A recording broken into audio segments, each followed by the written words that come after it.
Honorable Chair for the session, Professor Chaudhary, sir, Principal, sir, Professor Agrawal, my honorable senior co-speakers, respected seniors, colleagues, and friends. It is a pleasure for me to address this August gathering on this occasion of completion of 1 year of the notification which came on 5th August 2019. I don't say the repeal or any word because the topic for today's discussion is 1 year of repeal of Article 370, implication and outcome. And if I pause here and say that Article 370 was never repealed, then you will wonder, then what exactly was done on 5th August 2019? And then this legal inquiry of the issue starts. I, being an advocate on record, I will try to give you insight of the legal intricacies, how the things have developed, and it has come up to 5th August 2019. So let us start. Two important dates, 5th August 2019 and 6th August 2019. Both are equally important in the history of Indian Constitution. Legally speaking, the exact thing which was done by the Government of India on 5th August 2019 is the notification of the presidential order bearing number CO272 dated 5th August 2019. And what exactly was done by the way of this presidential order was that earlier presidential order of 1954 was superseded, that is one, and the Constitution as amended from time to time was made applicable to a state of Jammu and Kashmir. You'd be surprised, and it is very interesting to note that this presidential order has been issued in exercise of power conferred under clause 1 of Article 370 of Constitution of India. And the name of this order was the Constitution Application to Jammu and Kashmir Order 2019. And the Presidential Order of 1954, which was superseded, was the Constitution Application to Jammu and Kashmir Order 1954. And both these orders were issued under the same provision, clause 1 of Article 370. This is a very unique feature. So now 370 is being used by the Government of India for giving the autonomy to state of Jammu and Kashmir, as well as the same provisions being used by the Government of India for taking away those autonomy to a state of Jammu and Kashmir. So now it is very important to understand the correlation between the presidential order of 1954 and 2019. My senior colleague Dr. Sushil Pandit has elaborately enlightened us with the provisions of Article 370 and how the political history of all the things. I am confining myself to the legal aspect of those provisions. Now, if we see what is Article 370, what is the Presidential Order of 1950, and what is the Presidential of 1954, these three are important aspects apart from this 2019 Presidential Order. So as you are well aware that Article 370 gives some special treatment to Jammu and Kashmir. It gives a special status to Jammu and Kashmir, conferring it with power to have a separate constitution and autonomy over internal administration of the state. In consonance with the provision of Article 370 and in exercise of power conferred under clause 1 of Article 370, the President of India has issued the orders in 1950, 1954, as well as 2019. When Article 370 was originally created, only two articles of the Indian Constitution applied in full to the state of Jammu and Kashmir. And they are Article 1 and 370. Now, this Presidential Order of 1950 was the first presidential order under Article 370, which coincided with the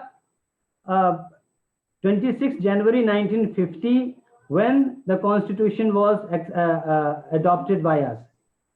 There was 26 November 2019, there is 26 January 2019, 49 and 50. Those things we have to bear in mind.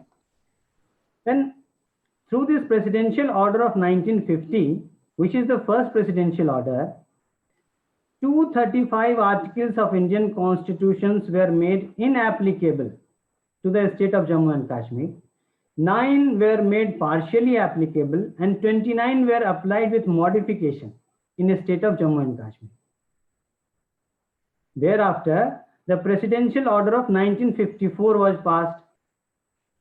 And why presidential order of 1954 is so important is that apart from other provisions, it had 3 provisions, which is Article 3 of that, this introduced Article 3, which provided that no bill for reorganization, delimitation of a state boundary can be passed by parliament without consent of legislature of the state of Jammu and Kashmir. This is very important, which came in the way of reorganization of the state of Jammu and Kashmir for a long time. The second one is Article 35A, which you all know deals with definition of permanent residence in state of Jammu and Kashmir and their exclusive right to purchase the property on the of the state and other rights related to the residents of the state of Jammu and Kashmir. After this 1954 presidential order, there has been 47 presidential orders between 11th February 1956 and 19th February 1994 in consonance with the provisions of Article 370, making various other provisions of the Constitution applicable in the state of Jammu and Kashmir. However, the most important presidential order and the presidential order with which we are concerned now is the presidential order dated 5th August 2019, which is the Constitution application to Jammu and Kashmir order 2019. Now, if we see what exactly was done by the presidential order of 2009, then if we try to analyze the salient features of 2009 presidential order, these are the things which come to our mind. 1, it has been passed by President of India. 2, it has been passed in exercise of power conferred under Article 370, Clause 1 of the Constitution of India, the same provision under which 1950 presidential order was passed. This has been passed with concurrence of government of Jammu and Kashmir. Now, this is the debatable issue which is also lying in the Supreme Court of India, in the challenge before Supreme Court of India against this notification, that who was the governor, who was the government. It was the governor, it was the president rule in Jammu and Kashmir, and so the governor had given the assent. So whether that can be considered as valid assent or not. 4th is most important, that this supersedes the Constitution application to Jammu and Kashmir order. 5th is that all the provisions of Constitution of India as amended from time to time shall apply to the state of Jammu and Kashmir. And the last one was the amendment, which we are not concerned much about because this is only changing the nomenclature from Constituent Assembly to Legislative Assembly. Now, if we see the effect of 2019 presidential order, this had far-reaching effect on the future of a state of Jammu and Kashmir. And by superseding the 1954 presidential order, the immediate effect of it was the nullifying effect of Article 3 and 35A of the Constitution of India. And this paved the way for the reorganization of the state as well as right of the people of India to become owner of the property, and the definition of the resident in Jammu and Kashmir could have been properly analyzed and properly enunciated by the Constitution as per the Constitution of India.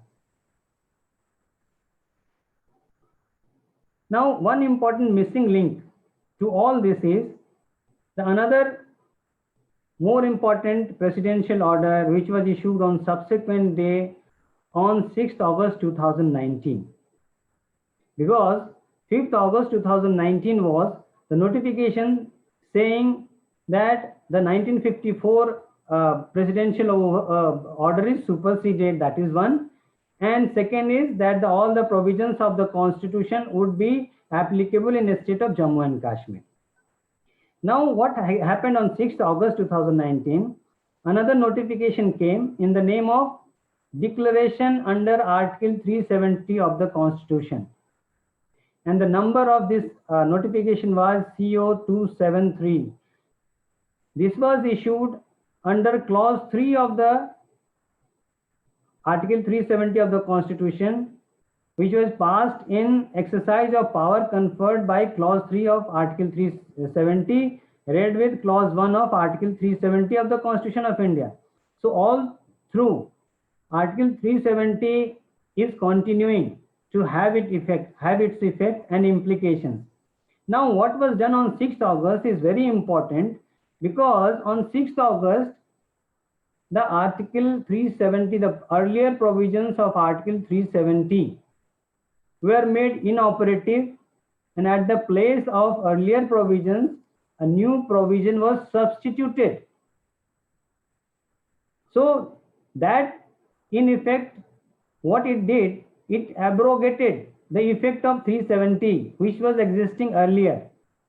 So Article 370 is existing, but if you see the language of new Article 370 as per notification of 6th August 2019, it says, and I will, for your convenience, I will try to read it.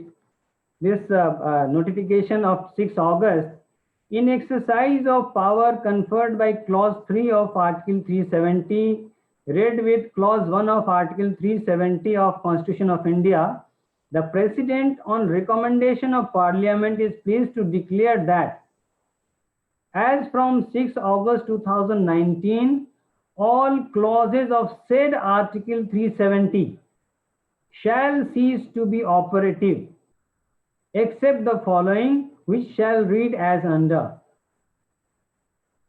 And what it reads, 370, the new provision is that all the provisions of this Constitution, as amended from time to time without any modification or exception, shall apply to the state of Jammu Kashmir.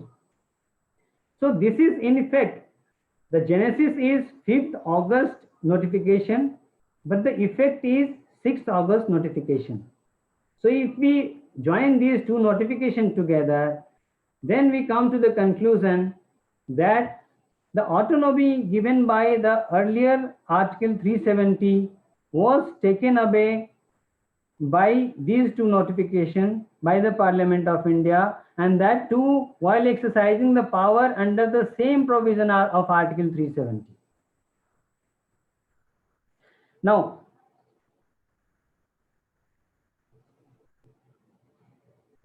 this will show that Article 370 was never repealed, but on 5th August, what was done by 1954 presidential order was superseded, and thereafter on 6th August, Article 370 was substituted with a new clause by declaring that all clauses of the Article 370 which were existing on 6th August 2019 would cease to operate.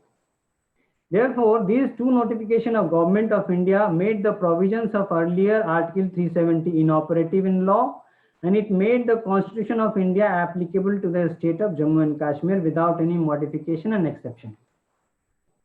Pursuant to this, and simultaneously on 6th August itself, the Government of India came up with the reorganization of the state of Jammu and Kashmir, and Ladakh and Jammu and Kashmir were separated by the order of the Government of India on the same day.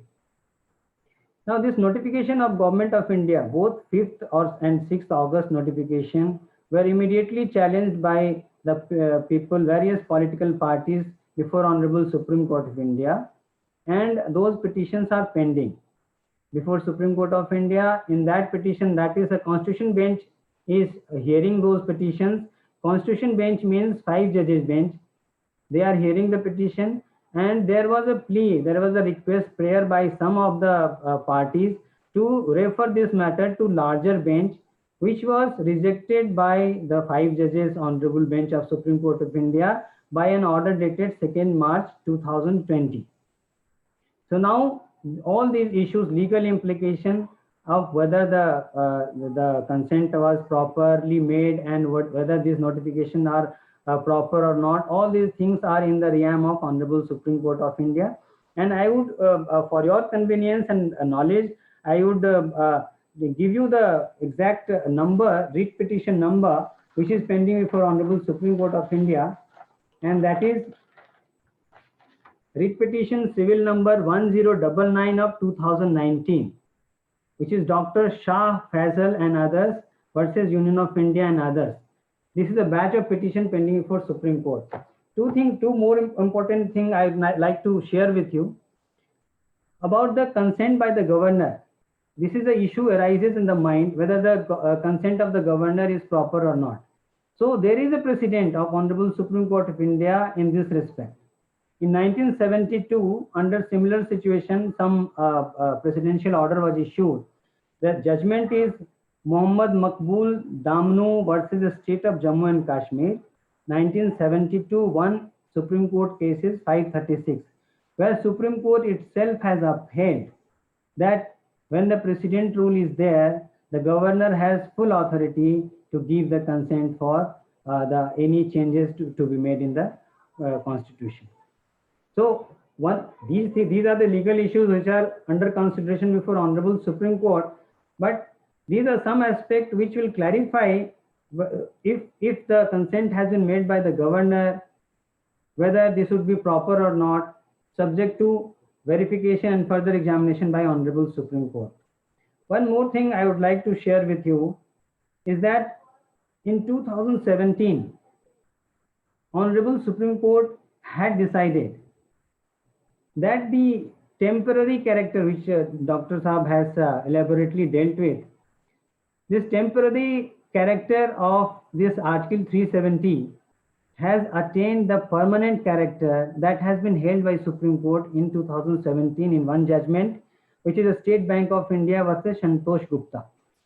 But now when this judgment comes, this two notification comes, all these things should come to a review, and then let us see what the Supreme Court of India decide on these issues after hearing the petitions. And so ultimately, over the period now on 5th August 2019 up to 5th August 2020, what we are seeing, the obvious things, the state of Jammu and Kashmir being ruled by the President of India, as well as the Ladakh region. And I recollect that the MP, Member of Parliament from Ladakh, he has welcomed it, and many parties and many people in Jammu Kashmir also have welcomed it.